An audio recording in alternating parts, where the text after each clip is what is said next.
मेरा नाम जुनैद है। मैं राजस्थान का रहने वाला हूँ। मेरे घर के नीचे वाला पोर्शन काफ़ी टाइम से खाली पड़ा हुआ था। मेरा इरादा उसे किराए पर देने का था। मेरी फैमिली छोटी थी, इसलिए इतना बड़ा घर ज़्यादा यूज़ में नहीं आता था। हम लोग ऊपर वाले पोर्शन में रहते थे, नीचे वाला पोर्शन खाली ही पड़ा रहता था। मेरा घर एक पतली सी गली के अंदर जाकर था, जहाँ पर ज़्यादातर लोग रहना पसंद नहीं करते थे। बहुत सारे लोगों को खुले गली मोहल्ले में रहना पसंद होता है, इसीलिए वहाँ का किराया भी ज़्यादा होता है। मेरी गली पतली सी थी और छोटी थी, लेकिन इस पतली सी गली में मेरा मकान बहुत बड़ा था। हमारी गली में ज़्यादातर गरीब लोग रहते थे। मैं चाहता था कि मुझे कोई फैमिली वाला किराएदार मिल जाए, जिसको रखने से आस पड़ोस के लोगों को भी कोई दिक्कत ना आए।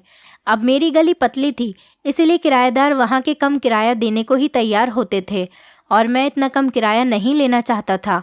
एक दिन मेरे घर के दरवाजे पर दस्तक हुई। मैंने सामने एक 35 साल के आदमी को खड़ा हुआ देखा। उसकी उम्र उसके चेहरे से बिल्कुल भी झलक नहीं रही थी।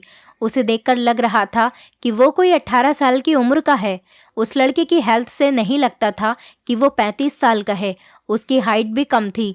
देखने में स्मार्ट था, पतला दुबला था।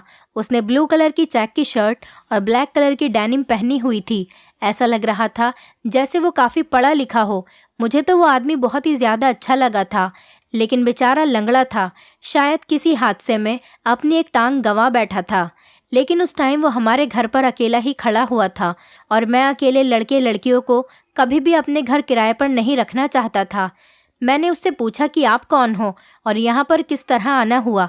तो उस आदमी ने जवाब दिया कि मेरा नाम फारूक है, और मैं आपके दरवाजे पर ये ऐड लिखा हुआ देखकर आया हूँ, जिस पर लिखा हुआ है कि हमारा घर किराए के लिए खाली है। मुझे लगा कि आपको किराएदार की ज़रूरत है, इसलिए मैं आपका घर किराए पर लेने के लिए आया हूँ। मैं समझ गया था कि ज़रूर वो लड़का मेरे दरवाजे पर किराएदार वाली बात पढ़कर ही आया होगा। मैंने उससे कहा कि जी बताइए। तो उसने बताया कि उसे मकान किराए के लिए चाहिए। मैंने उससे कहा कि आपको मेरे घर का किराया मालूम है? मेरा किराया बहुत ज़्यादा है, और मैं ज़्यादा पैसों पर ही किराएदार रखना चाहता हूँ, और इतनी पतली गली में इतना किराया कोई नहीं देगा। इसलिए मैं आपसे घुमा फिरा कर बात नहीं करूँगा, और ना ही आपका टाइम वेस्ट करूँगा। मैं 20,000 रुपये महीना किराया लेता हूँ। अगर आपको मंजूर हो तो फिर ठीक है, नहीं तो मैं बहस करके अपना और आपका टाइम ख़राब नहीं करना चाहता। वो आदमी कहने लगा, फिर ठीक है, मैं आपको 20,000 रुपये महीना देने के लिए तैयार हूँ, क्योंकि मुझे कहीं और घर मिल भी नहीं रहा, और मैं इस काबिल नहीं कि ज़्यादा भाग दौड़ कर सकूं। एक एक्सीडेंट में मैंने अपनी एक टांग गंवा दी। ये मेरी मजबूरी है, इसीलिए मैं आपके घर में रहने के लिए तैयार हूँ। मैं अपनी मजबूरी को जानता हूँ, मुझे आपकी मजबूरी के बारे में नहीं पता। मुझे कोई भी इंसान अपना मकान किराए पर देने के लिए तैयार नहीं। मैं पिछले मोहल्ले में भी पूछ कर आया हूँ, लेकिन कोई भी मुझे अपने घर में रखने के लिए तैयार नहीं है, सिर्फ इसीलिए कि मैं अकेला हूँ। मैंने बड़ी हैरानी से उसकी तरफ देखते हुए पूछा, क्या मतलब है तुम्हारा? तुम अकेले हो? अगर तुम अकेले हो तो तुम एक कमरे में रहकर क्या करोगे? तुम किसी हॉस्टल में क्यों नहीं जाते? अब मैं भी उसे घूरते हुए देख रहा था। उसने मुझसे कहा कि भाई, मैं हॉस्टल में ज़रूर चला जाता, लेकिन हॉस्टल या तो लड़कियों के लिए होता है या फिर लड़कों के लिए, जबकि मेरे साथ मेरी पत्नी भी है। मैं उसके साथ यहाँ हॉस्टल में तो नहीं रह सकता। आप भी समझदार और फैमिली वाले लगते हैं। आपको पता होगा कि किसी औरत की हिफाजत करना कितना मुश्किल काम है, और यहाँ पर लोग हैं कि अकेले लड़के को मकान किराए पर देने के लिए राज़ी ही नहीं हो रहे। मेरी पत्नी और मेरी फैमिली में से कोई भी नहीं है। न मेरी पत्नी की फैमिली वाले हमारे साथ रहते हैं, न मेरे माता पिता। उस आदमी ने मुझे अपने बारे में सारी डिटेल बता दी थी। फिर मैंने पूछा, क्यों, तुम इस दुनिया में अकेले हो क्या? नहीं नहीं भाई साहब, मैं अकेला नहीं हूँ। मेरा परिवार दूसरे शहर में रहता है। मैं यहाँ पर काम के सिलसिले में आया था, और यहाँ पर रहते हुए मुझे काफ़ी टाइम हो गया है। तभी मेरी मुलाकात यहाँ की एक लड़की से हो गई थी, और मुझे उससे प्यार हो गया था। हम दोनों ने शादी कर ली। मैं जिस जगह पर काम करता था, वो लड़की भी वहीं पर काम करती थी। बस वहीं पर हम दोनों की मुलाकात हो गई थी। लेकिन अब हम शादीशुदा हो गए हैं, और हम दोनों ही एक साथ एक घर में रहना चाहते हैं, और कोई भी हमें घर देने के लिए तैयार नहीं। आप ही बताइए, हमारे माता पिता दूसरे शहर में रहते हैं, तो हम उनके पास तो नहीं जा सकते ना। पहले कंपनी ने हमें फ्लैट दिए हुए थे। हम दोनों अलग अलग अपने फ्लैट्स में रहते थे, जहाँ पर लड़के लड़कों के साथ फ्लैट शेयर करते थे, और लड़कियां लड़कियों के साथ। अब जब हम दोनों की शादी हो गई है तो हम दोनों इस तरह से अलग अलग नहीं रह सकते। अब हमें एक साथ रहने की ज़रूरत है और हमने शादी भी कोर्ट मैरिज की है, तो ऐसे में हम कसूरवार हो गए। पैसे होने के बावजूद भी कोई हमें मकान किराए पर देने के लिए राज़ी नहीं है। मैंने उस आदमी से कहा कि चलो कोई बात नहीं भाई साहब, तुमने शादी की है, मुझे खुशी है कि तुमने निकाह किया है, वरना तो आजकल लड़का लड़की आपस में गलत काम करते हैं और इसी वजह से गुनाह में शामिल हो जाते हैं, होटल में घूमते फिरते हैं और इस तरह से लड़का लड़की दोनों की ही बदनामी होती है। और जब एक शादीशुदा कपल मकान किराए पर लेने के लिए जाता है तो उससे हज़ारों सवाल जवाब किए जाते हैं। मैं भी आपको देखकर थोड़ा जज्बाती हो गया था। मैंने उस आदमी से काफ़ी देर तक बातचीत की, क्योंकि मेरी अपनी फैमिली भी इसी घर में रहती थी। मेरे इस घर में मेरी 2 जवान बहनें, एक छोटा भाई और मेरी विधवा माँ रहती थी। मेरी उम्र 25 साल है और अभी तक मेरी शादी भी नहीं हुई। मेरे पिता की मौत अभी 4 साल पहले ही हुई थी और उनके मरने के बाद ही हमारे घर में बहुत सारी परेशानियां आ गई थी। मेरा काम भी कुछ ठीक नहीं चल रहा था। सोचा अगर मकान किराए पर दे देंगे तो शायद महीने में घर का कुछ खर्च निकल आया करेगा। वैसे भी नीचे का पोर्शन तो हमेशा ही खाली रहता है, तो क्यों ना उसमें किराएदार रखने के बाद कुछ पैसे ही कमा लिए जाएं। बहरहाल आज उस आदमी को अपने दरवाजे पर खड़ा हुआ देखकर मुझे उससे हमदर्दी महसूस हुई। मैंने उस आदमी से कहा कि भाई साहब, मैं आपसे ज़्यादा पैसे नहीं लूँगा, बस आपसे 15,000 ही ले लूँगा। बस तुम हर महीने टाइम पर किराया दे दिया करो, क्योंकि इस टाइम मुझे घर पर बहुत ज़्यादा परेशानियों का सामना करना पड़ रहा है और मुझे पैसों की सख्त ज़रूरत है। बाकी के लोग तो इस पतली गली में रहने के लिए 10,000 का किराया भी मुश्किल से दे पाते हैं, लेकिन अगर आप 15,000 रुपये में राज़ी हो तो आप मेरे घर में आकर रह सकते हो। वो आदमी ये बातें सुनकर खुश हो गया था। उसके चेहरे पर तसल्ली थी और मैं भी खुश हो गया था। देखने में वो मुझे बहुत शरीफ और समझदार लग रहा था। उसके चेहरे पर एक अजीब सी परेशानी दिख रही थी। ऐसे आदमी ज़्यादातर नहीं तो बदमाश होते हैं और ना ही घर की औरतों के लिए ख़तरा होते हैं। क्योंकि उनके पास अपनी पत्नी भी थी, तो मैंने सोचा कि मैं उन्हें मकान किराए पर दे देता हूँ। लेकिन मैंने उनसे ये भी पूछा कि आपकी पत्नी आपके साथ आज क्यों नहीं आई? तो वो कहने लगा, जी वो मेरे साथ कैसे, इस तरह से मकान ढूंढने के लिए जा सकती है। मैंने उससे कहा कि वो अपने फ्लैट में ही रह रही है, जब मुझे मकान मिल जाएगा तो मैं उसे भी ले आऊँगा। देखिए, मैंने आपसे झूठ नहीं बोला है।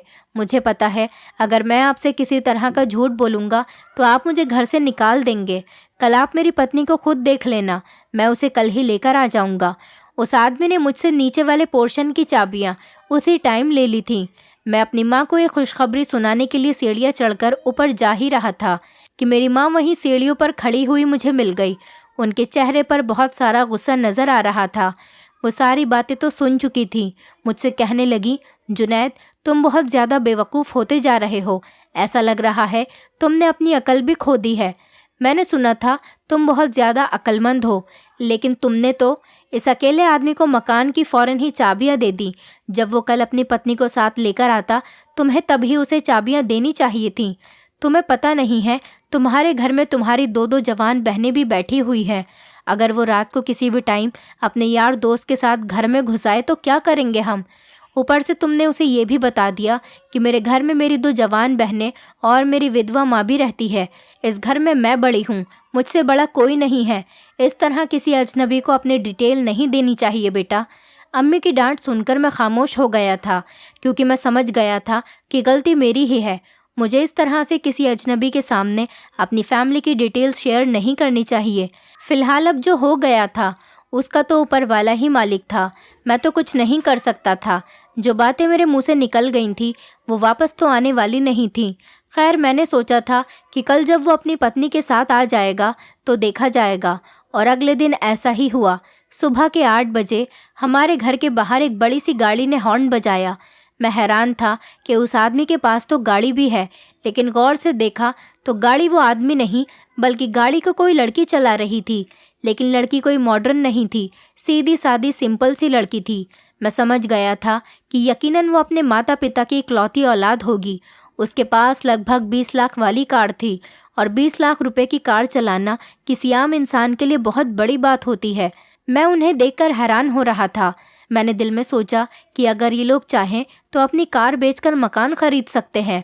उस लड़के ने मुझसे कहा कि आज से मेरी पत्नी आपकी बहनों की सहेली बनकर रहेगी, लेकिन फिर वो कुछ देर के लिए खामोश हो गया और अंदर चला गया। उसने अपनी पत्नी को कमरे के अंदर इस तरह से बंद किया जैसे वो कोई ख़जाना हो और मैं उसे चोरी कर लूँगा। मुझे तो बड़ी हैरत हो रही थी। कल तो उसने मेरे साथ इतना फ्रेंडली बिहेव किया था, जैसे मुझे अपनी पत्नी से मिलवाएगा, हमें अपनी लव स्टोरी की डिटेल सुनाएगा, लेकिन आज वो बिल्कुल ही अलग था। उसने कमरे के दरवाजे को बाहर से बंद कर दिया, जैसे मैं उसकी पत्नी को खा जाऊंगा। मुझे उसका ये बिहेवियर बहुत बुरा लगा, लेकिन फिर मैंने सोचा कि क्या पता उसकी पत्नी ने अपने पति को मुझसे बात करने से मना कर दिया हो। बहुत सी लड़कियां लड़कों को इसी तरह से अपने कंट्रोल में रखती हैं और अपने पतियों से वही करवाती है जो उन्हें करवाना होता है। लड़कियों की तो यही आदत होती है। फिर मैं ऊपर आ गया। मेरी अम्मी ने कह दिया कि देखो, इस आदमी ने तो तुम्हें अपनी पत्नी से मिलवाया तक नहीं। मैं ऊपर से सब कुछ देख रही थी। मुझे ये लोग थोड़े अजीब लग रहे हैं। जुनैद बेटा, मेरी मानो तो इन लोगों से अभी से ही इनके आईडी कार्ड वगैरह की कॉपी ले लो। ऐसा ना हो कि कल को ये लोग कोई गलत काम करके यहाँ से भाग जाएं। ये हमारे घर में ही कुछ चोरी करके ले जाएं तो हम लोग कहाँ जाएंगे। मैंने ऐसा ही किया। शाम के टाइम में नीचे गया तो उस आदमी से कहा कि भाई, मुझे कुछ डॉक्यूमेंट्स पूरे करने होंगे, तो आप मुझे अपना और अपनी पत्नी का आधार कार्ड और आईडी कार्ड की कॉपी दे दीजिए। मेरी बात सुनकर वो मुस्कुरा पड़ा और कहने लगा, भाई मैं आपको अपना आधार कार्ड तो दे दूंगा। लेकिन वो सोचते हुए कुछ कहने लगा, दरअसल मेरी पत्नी बहुत कम उम्र की है। मैंने कहा, कम उम्र की है से क्या मतलब है? तो वो कहने लगा, जी मेरी पत्नी की उम्र 21 साल है। मैंने उसकी बात पर मुस्कुराते हुए कहा, 21 साल है तो 18 साल की उम्र में तो आइडेंटिटी कार्ड बन जाता है और आधार कार्ड तो कभी भी बन जाता है। तो उस आदमी ने कहा कि अभी मेरी पत्नी की उम्र 21 साल हुई है, उसका आईडी कार्ड तो काफ़ी पहले ही बन जाता, लेकिन अभी उसने आईडी कार्ड बनवाने के बारे में सोचा नहीं। दरअसल वो अपने माता पिता की लाडली बेटी है, इसी वजह से उसने कभी अपना आईडी कार्ड बनवाने के बारे में सोचा ही नहीं। अभी तो मेरे पास उसकी कोई आईडी नहीं है। मैं अपनी पत्नी से बहुत मोहब्बत करता हूँ क्योंकि वो मुझसे काफ़ी छोटी है। आप तो समझ सकते हैं 21 साल की लड़की की क्या अक्ल होती है। तो अभी तो उसकी कोई आईडी कार्ड मेरे पास नहीं है। फिर मैंने उनसे पूछा कि अगर आपकी पत्नी का आईडी कार्ड नहीं है तो फिर आप दोनों ने शादी कैसे की? उसने बताया कि हमारा निकाह हो गया था। बड़े अच्छे मौलवी साहब थे। उन्होंने कहा कि लड़की अगर 18 साल की है तो कोई शर्त नहीं है, लड़की के बालिग होते ही निकाह हो जाता है। और मौलवी साहब ने बताया था कि कागजी कार्यवाही की भी कोई ज़रूरत नहीं होती। जब 4 गवाहों की मौजूदगी में वो एक दूसरे को पति पत्नी के तौर पर कबूल कर लेते हैं। अगर देखा जाए तो शादी करने के लिए डॉक्यूमेंट्स वगैरह इतने ज़रूरी नहीं होते, बस 2 लोगों का राज़ी होना ज़्यादा ज़रूरी है। वो लड़का मुझे ना जाने क्या क्या सुनाने लगा। मैं ये सोचने में बिज़ी हो गया था कि उसकी पत्नी इतनी कम उम्र की थी, जबकि इस आदमी की उम्र 35 साल थी, और फिर वो भी गाड़ी किस तरह से चला रही थी। जिसके पास अपनी गाड़ी हो, अपने माता पिता की वो इकलौती औलाद हो, इतनी बेवकूफ़ तो नहीं होगी। अब मैं ज़्यादा ज़िद बहस नहीं कर सकता था क्योंकि इस आदमी के पास हर बात का जवाब होता था। मैं इससे जो भी सवाल करता वो मुझे उसका ऐसा पलटकर जवाब देता कि मैं हैरान हो जाता था और मजबूरन मुझे खुद ही खामोश होकर वहाँ से जाना पड़ता था। लेकिन अब कुछ ऐसी भी चीज़ें थीं जो कि उस आदमी की कही हुई बातें अलग थीं। कई बार उसने कहा था कि वो और उसकी पत्नी दोनों ही एक कंपनी में काम किया करते थे और वहीं पर उन दोनों का अफेयर चल गया था और उसके बाद उन दोनों ने शादी की। लेकिन जब भी मैं देखता वो अपनी कार पर काम पर जाता था और उसके जाते ही लड़की भी घर से निकल जाती थी। ये बात बड़ी हैरान कर देने वाली थी कि अगर वो दोनों आपस में एक ही कंपनी में काम करते थे तो एक साथ भी तो घर से निकल सकते थे। फिर वो नए नए पति पत्नी थे, उनके दरमियान तो ये फ़र्क होना ही नहीं चाहिए था। एक दिन मैं ऐसे ही नीचे चला गया। उस आदमी से पूछा कि तुम कौन सी कंपनी में काम करते हो? उसने फटाफट मुझे उस कंपनी का एड्रेस दे दिया और उसके बाद उसने मुझे ये भी बताया कि वो क्या काम करता है, किस तरीके से करता है और उसकी कंपनी में कौन कौन बड़े बड़े लोग काम करते हैं। मैं तो उसके इन फटाफट जवाबों से खामोश ही रह जाता था। मैंने कहा कि ये तो अच्छी बात है, तुम बहुत मेहनती इंसान हो। ये कहकर मैं ऊपर आ गया था। मेरी अम्मी कानों को हाथ लगाए हुए तौबा तौबा कर रही थी। मैंने हैरान होते हुए उनकी तरफ देखा और पूछा, क्या हुआ है? तो मेरी अम्मी कहने लगी, जुनैद बेटा, ये तुमने कैसे लोगों को घर में जगह दे दी है? मैंने कहा, अब क्या हो गया है अम्मी, क्या कर दिया है? मैंने तो सिर्फ उससे इतना ही पूछा था कि वो कहाँ पर काम करता है, कोई गुनाह तो नहीं कर दिया। मैं वहीं पर खड़ा था। अम्मी कहने लगी, मैंने कुछ ऐसा देखा है, मैं तुम्हें बता भी नहीं सकती कि मैंने क्या देखा है। मैंने कहा, अम्मी आप कितनी घुमा फिरा कर बातें करने लगी हो, अब बता भी दो ना, आपने क्या देखा है? मेरी बात सुनकर अम्मी ने कानों को हाथ लगा लिए और कहने लगी कि मैं क्या देखती हूँ। जुनैद, कल मैं गैलरी से नीचे झांक रही थी तो मैंने देखा कि उस नए किराएदार की पत्नी बाथरूम से बाहर नहाकर निकल रही थी और उसने इतने छोटे छोटे कपड़े पहने हुए थे कि मैं तुम्हें बता भी नहीं सकती। हमारे घर में भी तो बेटियां हैं, हमारी बेटियां अगर उनको ऐसे छोटे छोटे कपड़े पहना हुआ देखेंगी तो उन पर क्या असर पड़ेगा। इस लड़की को तो कोई शर्म हया ही नहीं है। न जाने ये किस किस्म की लड़की है जो इस तरह के छोटे छोटे कपड़े पहनकर ही घर में घूमती है। जुनैद, मुझे इस लड़की का माहौल बिल्कुल भी पसंद नहीं आया। ये लड़की मुझे ठीक नहीं लगती। मैं कई दिनों से इस लड़की को छोटे छोटे कपड़े पहनते हुए घर में टहलता हुआ देखती हूँ। तुम सोच भी नहीं सकते बेटा, जिस तरह से लड़कियां फिल्मों में छोटे छोटे कपड़े पहनती हैं, ये लड़की बिल्कुल उसी तरह के कपड़े पहनकर फिरती है। मैंने इस लड़की को कल भी ऐसे ही कपड़े पहने हुए देखा था। एक दिन की बात नहीं है, ये तो रोज़ ही इसी तरह से बाथरूम से नहाकर निकलती है और वही कपड़े पहन लेती है। मान लो अगर कल को किसी और ने हमारे घर में जाकर उसे इस तरह छोटे छोटे कपड़े में फिरते हुए देख लिया तो हमारा क्या होगा? लोग हमारी क्या इज्जत करेंगे? यही कहेंगे कि हमने कैसे किराएदार को घर में रखा हुआ है।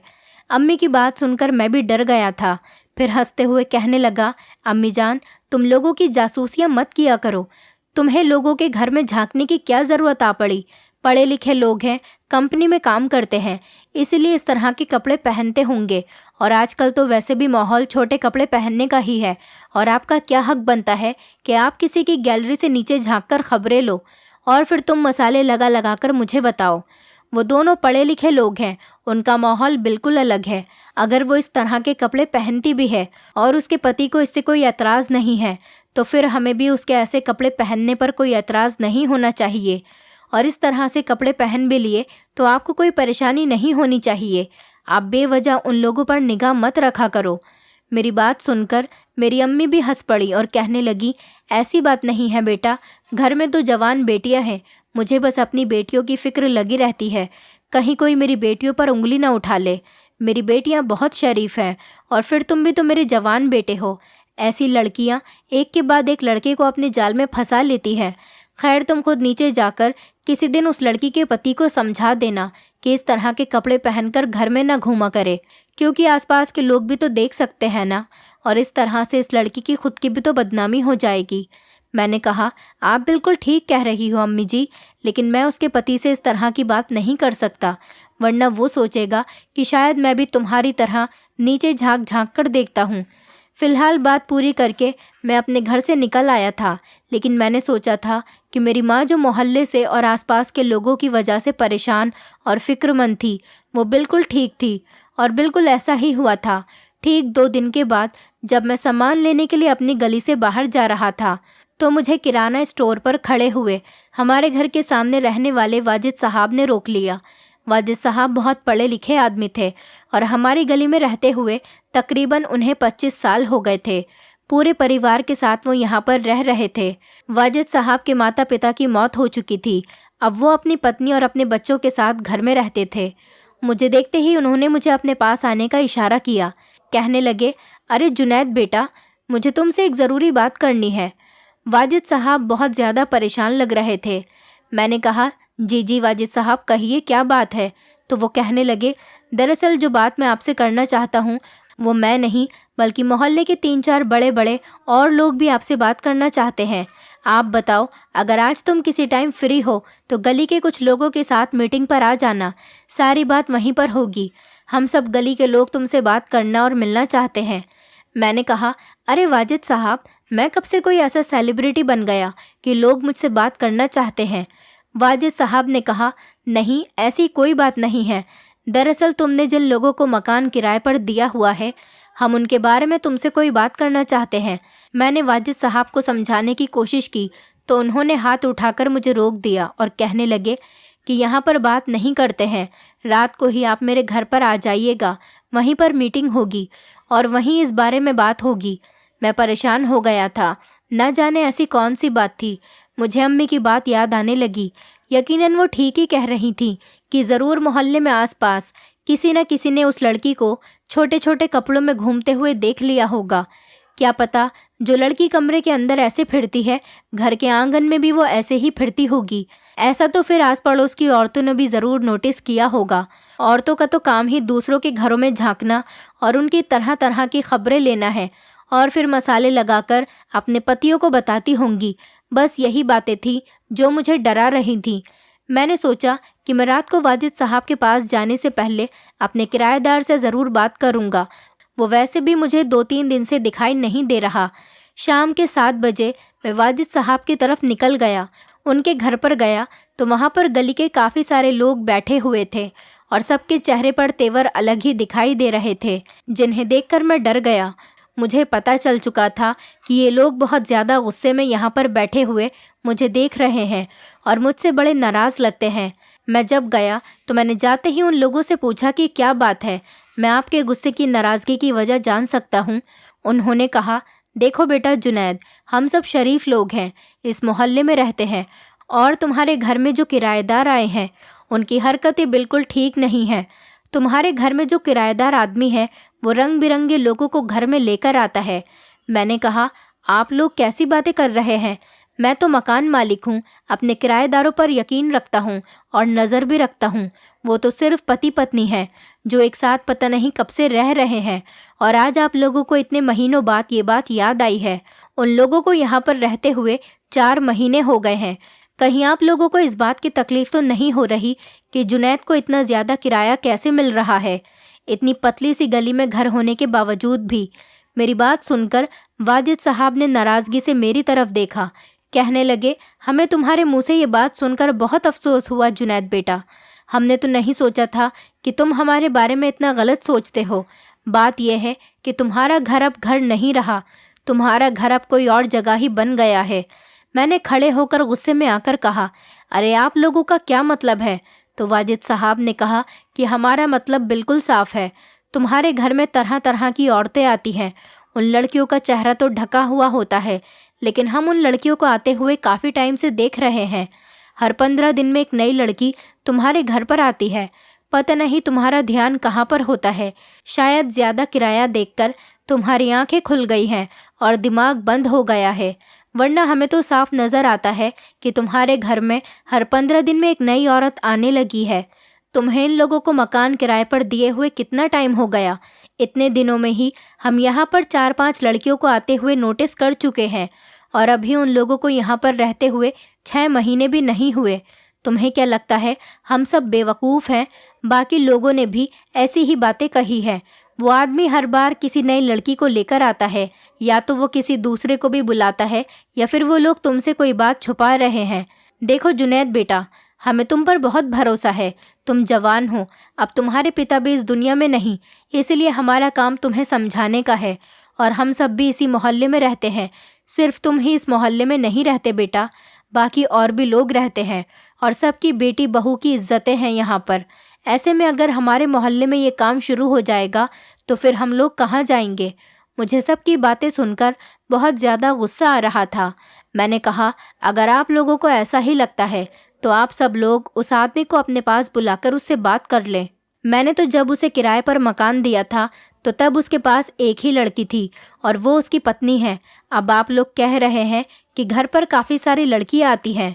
मैंने वहाँ सारे मौजूद लोगों से कहा कि मैं किराएदार से भी अभी बात करता हूँ। मैंने अपने किराएदार को फ़ोन किया। उसने कहा कि मैं रास्ते में हूँ, मुझे घर पहुँचने में अभी 20 मिनट लगेंगे। मैंने उससे कहा, घर जाने के बजाय तुम नुक्कड़ वाले घर में आ जाना, मैं तुम्हें बाहर लेने आ रहा हूँ। थोड़ी देर के बाद वो आदमी हमारे बीच में बैठा हुआ था। उसके सामने सब लोगों ने अपनी अपनी शिकायत रखी तो उस आदमी ने लोगों की ये बात मानने से साफ इनकार कर दिया कि वहाँ पर कोई लड़कियाँ आती हैं। कहने लगा कि मैं अपनी पत्नी के साथ रहता हूँ और जुनैद मेरी पत्नी को जानता है। मैंने कहा, मैंने आपकी पत्नी को एक बार ही देखा है, मगर ये सब लोग कह रहे हैं कि तुम्हारे घर में अलग अलग औरतें आती हैं। क्या ये बात सच है या झूठ? अब इस बात का जवाब तो आप ही इन लोगों को दे सकते हो। वो आदमी कहने लगा, बिल्कुल नहीं जनाब, ये सब लोग झूठ बोल रहे हैं। मैंने कहा, क्या मैं आपकी पत्नी का चेहरा देखकर इन्फॉर्मेशन ले सकता हूँ कि घर में तुम्हारी पत्नी ही आती है या फिर कोई और लड़की आती है? मेरे इस तरह से कहने पर वो भी बुरी तरह से घबरा गया था। वो कहने लगा, आप ऐसा नहीं कर सकते। मैं मानता हूँ कि 2-3 लड़कियों को मैं यहाँ पर लाया हूँ, पर मैं कोई गलत काम नहीं कर रहा। वो सब मेरे साथ शादी करके यहाँ पर आती हैं और शादी करने के बाद साथ रहने में कोई गुनाह या कोई बुरी बात तो नहीं। वैसे भी मैं अगर 4 औरतें भी रखूं तो चारों से निकाह कर लूं तो इसमें आप लोगों को कोई शिकायत नहीं होनी चाहिए। मैं तो मोहल्ले के लोगों से भी ज़्यादा बातचीत नहीं करता, बस अपने काम से काम रखता हूँ। इसीलिए आप लोग बेवजह मुझे सवाल करके परेशान कर रहे हैं। मैंने कहा, भाई साहब, आपने मुझसे कहा था कि एक ही लड़की है, अब 3-4 लड़कियों की बात कर रहे हो, जबकि मोहल्ले के लोगों को पता है कि आप हर 15 दिन में नई लड़की लेकर आते हो। तो वो आदमी कहने लगा, इसमें क्या परेशानी है? वो सारी लड़कियां खुद आती हैं, अपनी मर्जी से आती हैं। मैं उन्हें किडनैप करके तो यहाँ पर नहीं लाता। वाजिद साहब ने कहा, वो लड़कियां आती कहाँ से हैं, ये तो बताओ। और हमें क्या भरोसा, क्या पता तुम किसी शरीफ आदमी की बेटी को लेकर आते हो। तो वो आदमी कहने लगा, नहीं नहीं, ऐसी बात बिल्कुल भी नहीं है। वो लड़कियां मेरे साथ शादी करके आती हैं, बल्कि वो इस मोहल्ले की क्या, इस देश की ही औरतें नहीं हैं। वो दुबई की लड़कियां होती हैं, मेरे साथ शादी करती हैं और खुशी खुशी रहती हैं। वाजिद साहब ने ताली बजाते हुए कहा, लो भाई, इनकी नई कहानी सुनो। दुबई की लड़कियां तुम्हारे साथ शादी करने के लिए ही क्यों आती हैं? हम तो इस बात को नहीं मान सकते। और वहाँ की औरतें इस तरह से दुबई जैसी इतनी अच्छी जगह को छोड़कर यहाँ आकर क्यों रहेंगी? और तुम जो लड़कियाँ लेकर आते हो, उनका चाल चलन ही अलग होता है। वो सब देखकर हमें पता चल जाता है कि वो कहाँ की है। या तो तुम अपनी पत्नी को हमसे मिलवाओ या फिर हमें साफ साफ बता दो कि तुम क्या कर रहे हो। इससे पहले कि वो आदमी इस बात से इनकार करता, मैंने अपनी मम्मी को फ़ोन करके कहा कि किराएदार की पत्नी को लेकर वाजिद साहब के घर में आ जाओ। भले ही वो आपसे खुद को छुपा कर रखेगी, लेकिन आप उससे ज़बरदस्ती बात कर लेना। आज हमारे सारे सवालों का जवाब वो ज़रूर देगी।